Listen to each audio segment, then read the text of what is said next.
চলে এসেছি। দেখো গুড মর্নিং। দেখো সকালবেলা ঘুম থেকে করে ফ্রেশ হয়ে এই যে দুধ তুলছি চা করবো বলে। এই যে দুধগুলো এবার দিয়ে দেবো, দিয়ে দুধটা ফুটবে, তারপর চা পাতা ফাপাতা দিয়ে দেবো। দেখো তো তখন একটু বাইরের দিকে তাকিয়েছিলাম।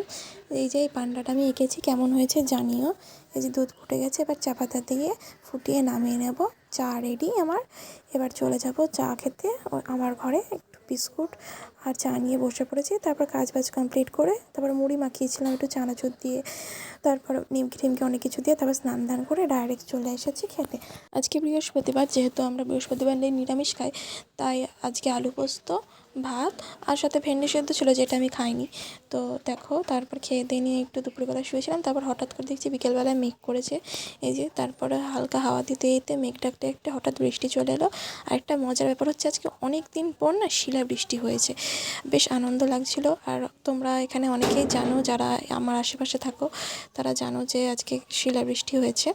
তো তোমাদের সিলগুলো একটু জুম করে করে দেখানোর চেষ্টা করছি, জানি না কতটা বুঝতে পারবে, যতটুকু পেরেছি দেখিয়েছি। দেখো বরফগুলো ভাসছে জলের মধ্যে। তারপরে এবার আমি চলে গেছিলাম আমার ঘরে। আমার ঘরে জানলাটা খুলে দেখলাম বাইরে বেশ ভালোই বৃষ্টি হচ্ছে, জানলাতেও জল পড়েছে। আর বৃষ্টি জানলার ধারে দাঁড়িয়ে দাঁড়িয়ে উপভোগ করার মজাটাই আলাদা।